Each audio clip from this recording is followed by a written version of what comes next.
Hey guys, this week we are going to look at the first two screens or slides of this PowerPoint presentation, and then next week we'll use the rest of it. But I decided to go ahead and make one video. I'll just share it with you guys twice. Repetition is always a good thing in math because it makes you more confident when you're working on math problems. All right, so let's look at this first problem. There's two different ways we could do this problem. We could go ahead and add those terms in the parentheses, and then we could divide by, multiply by -3/4. We could do that. Or we could also use the distributive property and then combine our like terms when we're done. So it doesn't matter. Actually, we're going to go ahead and since the numbers in the parentheses are like terms, we'll just go ahead and add those together first. The problem is, in order to add them, we have to have common denominators. So what is the least common multiple of 3 and 5? Well, 15, isn't it? So we're going to change 1/3. Whoops, I didn't mean to write that. We're going to change 1/3 to something over 15.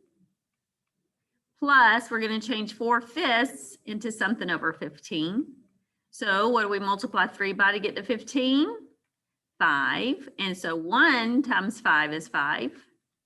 And then 5 times what is 15? Times 3. So we're going to multiply 4 by 3 and we get 12.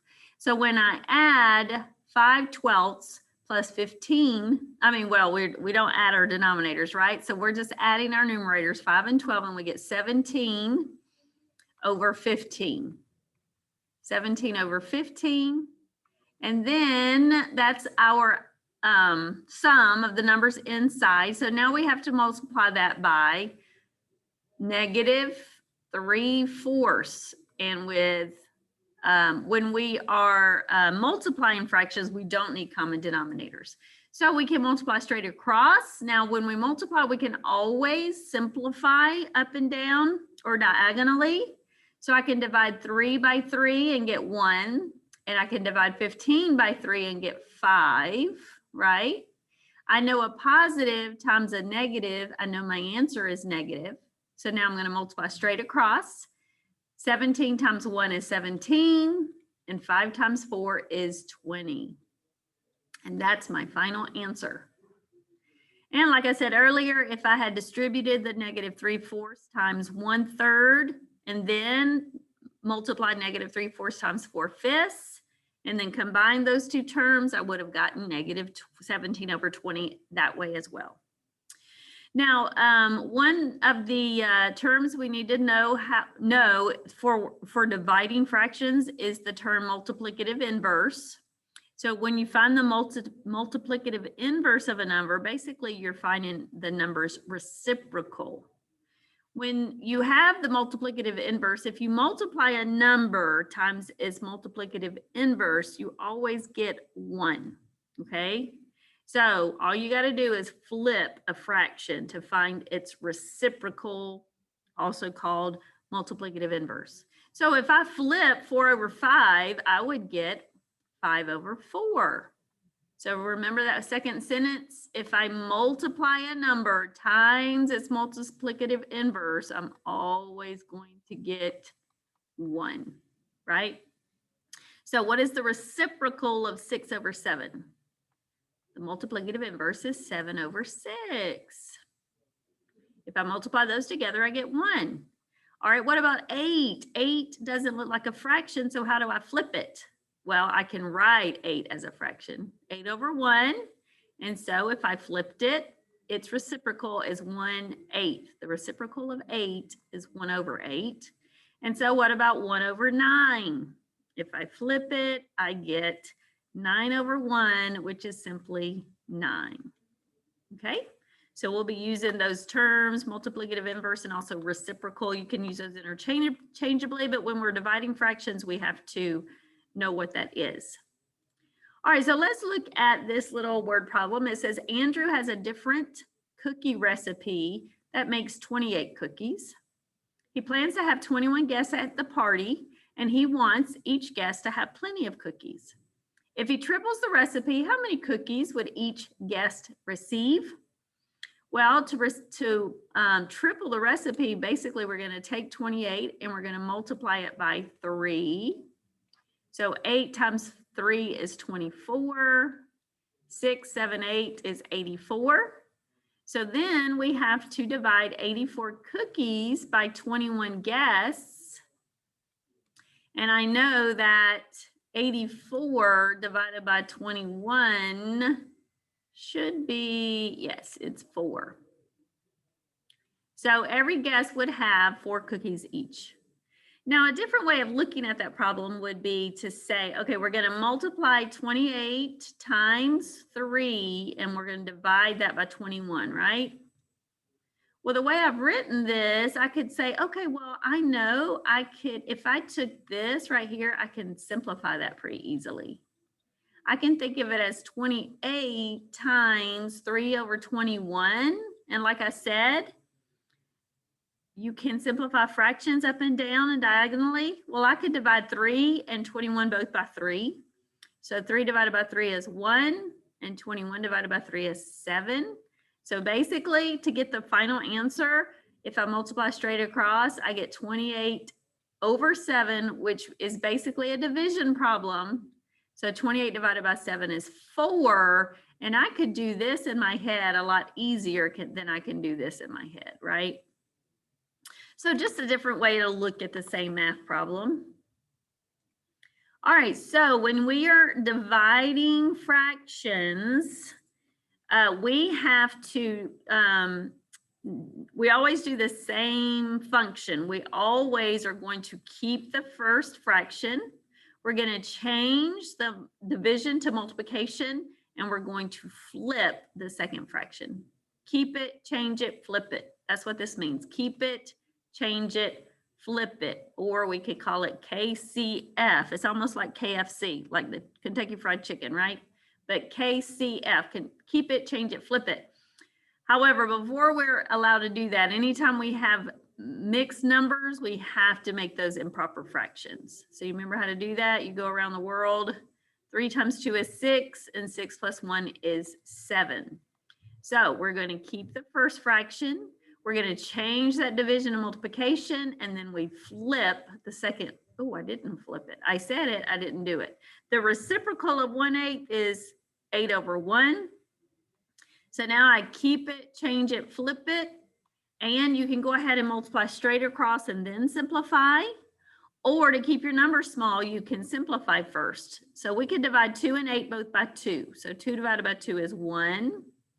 8 divided by 2 is 4. And then we multiply straight across. 7 times 4 is 28.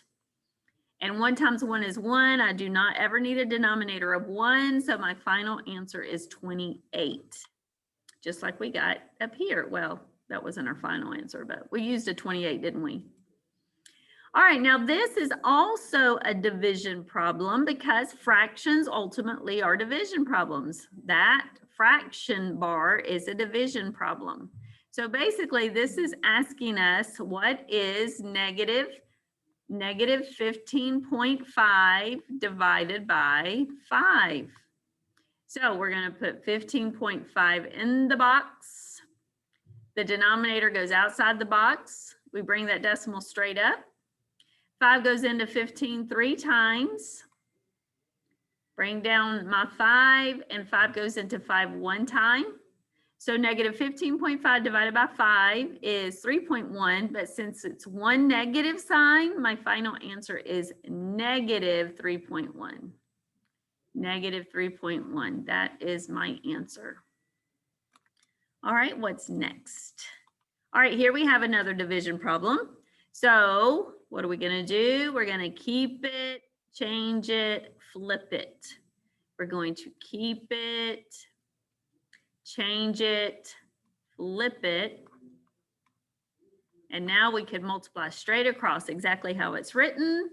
I like to simplify first if I can. I can divide 4 and 8 both by 4. 4 divided by 4 is 1. 8 divided by 4 is 2. So now I know if I multiply two negative numbers, negative times a negative is a positive. So now I'm going to multiply straight across. I know my answer is positive. 5 times 1 is 5. 2 times 3 is 6. And that's the final answer. All right, and then like I said, this will help you more next week. So I'll share the same video with you for the week of February 22nd through the 26th. So we're going to start by converting fractions to decimals. So anytime we have a fraction and we want to turn it to a decimal, all we do is divide the numerator by the denominator.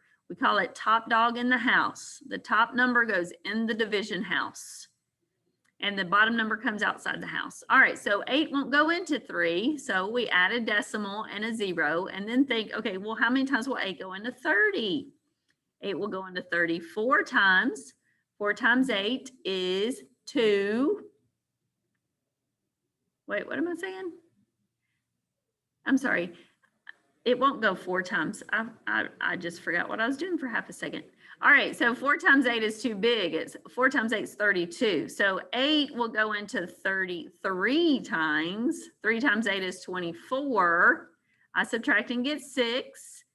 I add another 0. Now 8 will go into 60. Let's see, 5 times 8. 6 times 8, 7 times 8. Yep, 7 times. 7 times 8 is 56. I get 4, bring down one more 0, and 8 will go into 45 times. So 3/8 is equivalent to 0.375. So that's a terminating decimal. We got to a place where 5 goes into 80 40 times and we have no remainder. So that means that we have a terminating decimal. It stops at the 5.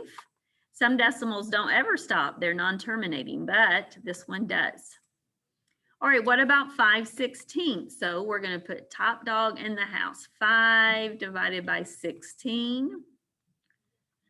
Well, 16 will go into 50, maybe 3 times. Yeah, I think it's 3. So 3 times 6 is 18. Carry the 1. 3 times 1 is 3 plus 1 is 4. So we subtract and get 2. Oh, we've got to bring our decimal straight up. Now 16 will go into 21 time. When we subtract, we get 4. We bring down a 0. Now 16 will go into 40, what, twice? 2 times? So 2 times 12 is, 2 times 6 is 12, carry the 1. 2 times 1 is 12, 2 plus 1 is 3. So we get a remainder of 8. Bring down that 0. Ooh, excuse me. 16 will go into 80. Let's see, 4, 5 times. 5 times 6 is 30. 5 times 1 is 5 plus 3 is 80. So once again, we have a terminating decimal.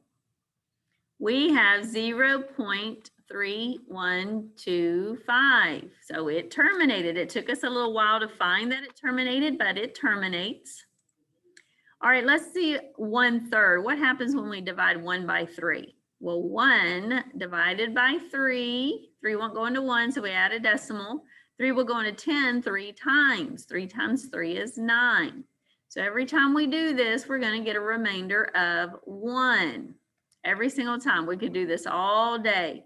So basically, our answer is 0.3 repeating forever, right? And so one way we show that a number is a repeating decimal is we put a line over whichever number or numbers repeat. Okay, and since it's a 3 that repeats, you don't need 0.33 with a line over it. Just 1 3 will be fine because that's the number that keeps repeating. All right, let's look at 1/7. 1 divided by 7. All right, well, 7 won't go into 1, but it'll go into 10 1 time. 10 minus 7 is 3. Bring down that 0. So 7 times what is 30? About 4, right? So we get a remainder of 2. So 7 goes into 20 2 times. 2 times 7 is 14. We get 6. Bring down that 6. 7 goes into 60. What, 8 times? 8 times 7 is 56. Oops. Nope. Oh no, what did I just do? Oops, I stopped my, sorry about that. All right, so anyway, where were we? 7 times 8 is 56. Sorry, guys, my pen is going crazy. All right, so 8 times 7 is 56. So we get a 4. 7 will go into 40 5 times. We're going somewhere, I promise. So bring down that 50. And then I thought this was repeating. Maybe I'm wrong. Maybe, you know what, the best thing to do, the easiest thing to do is use my calculator. But yeah, so basically once I got to this position and I used a 7, I would find out that my number starts repeating again. So it's 0.142857, 142857, and it would keep going in that order forever. So it's non-terminating, but it is a repeating decimal. So my answer would be 0.142857 with a line over it. Now, normally when you have a problem that goes that far before it starts repeating, usually the directions will tell you that you're going to round it either to the 10th place or the 100th place. So if we rounded it to the nearest hundredths, the 2 would tell us to leave the 4 of 4, right? And then if you have a problem like 7/9, well, if I put 7 in the box, that 9 is that magic number. It makes things repeat. The 9 will always make things repeat. So 9 will go into 77 times. So 7 times 9 is 63 with a remainder of 7 every single time. So 7/9 is 0.77777. 1/9 is 0.11111. 2/9 is 0.22222, and that's just a pattern. So anyway, I just wanted you guys to see the difference in terminating decimals, like the first 2, and then repeating decimals like the last 3. And of course, you can plug it into your calculator, divide the top by the bottom, and it'll fill up your screen with numbers if they are repeating or non-terminating. All right, so you do have a lesson on exponents, and I know that the lesson says that to do it if you're advanced students, but this is a good rule for you guys to know, so we are going to go ahead and do it. We're not going to go past just our product rule, our division rule, and our zero property. We'll save the rest of that for 8th grade, but this is a good lesson for us to do, so we're going to go ahead and do it. So there's 3 rules that you have to remember when you're using exponents. The first one is if you have 2 numbers that are being multiplied that have the same base. Now a base is any number or variable raised to an exponent. So the base here is A. They both have exponents. The base in the second one is X. They have the same base. In the third problem, our base is 2. The 2's are both raised to exponents, so the 2's are bases. The next base is 3. So we're talking about numbers that are being multiplied that have the same base. The rule says we're going to add their exponents. So we're going to keep that base. Whatever the base is, we keep it. So here we're keeping A, and we're adding 2 plus 3, and we get 5. All right, here we're going to keep the base of X. We're adding their exponents. 7 plus 3 is 10. All right, here we're keeping our base of 2. And then we are going to add 5 plus 4, and we get 9. So let me show you what this would look like. So we would have 2 to the 5th. 1. Oh, wait, hold on. Just kidding. So basically 2 to the 5th means we're multiplying 2 together 5 times, right? So 2 to the 5th means 2 times 2 times 2 times 2 times 2. And then we're multiplying this by 2 to the 4th. So we'd multiply that by 2 times 2 times 2 times 2. So basically, how many 2's are being multiplied? 1, 2, 3, 4, 5, 6, 7, 8, 9. That's where that 9 comes from. That's why we're adding the exponents. Now you could simplify 2 to the 9th. That's a real number. But today we're just concentrating on the exponent. All right, so now we have the same base, which is 3. And then we're going to add those exponents. 4 plus 10 is 14. Now look at this problem right here. It looks like the 7, the first number, does not have an exponent. But if you don't see an exponent, it's really a 1. Because 7 to the first power means 7 one time. Well, 1 7 equals 7. So when you add those exponents, if you don't see a number, you have to know it's a 1. So we're going to add 1 plus 2, and we get 7 to the third. And then once again, exponent of 1, we keep our base, and we add 1 plus 3, and we get 4. So that's the rule. If you have two numbers that have the same base that are being multiplied, the rule is you add their exponents. All right, now we also are going to have problems where we divide powers that have the same base. So there's a rule. If you have a number that has the same base, once again, these have the same base that are being divided, the rule is you're going to subtract the exponents. So if I wrote this out, this would be like A times A times A times A times A times A times A times A, 8 A's divided by 3 A's. Well, do you guys agree that 5 divided by 5 is 1? Well, when you have this, you can say, okay, A divided by A is 1. A divided by A is 1. A divided by A is 1. So those cancel each other out. How many A's are we left with? 1, 2, 3, 4, 5. So the answer is A to the 5th. So don't you agree that 8 minus 3 is 5?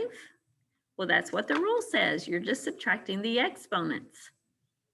So they have the same base. They're being divided. So I'm going to subtract 5 minus 2, and I get 3. Now here I would have 7 10s. I could write 10 times 10 times 10, 7 times and put 4 10s on the bottom. I would cancel out pairs on top and bottom until I only have 3 10s left on the top. 7 minus 4 is 3, and that's the answer. I mean, I could go a step further. I know that 10 times 10 times 10 is 1,000. But we're just going to practice leaving it in exponential form.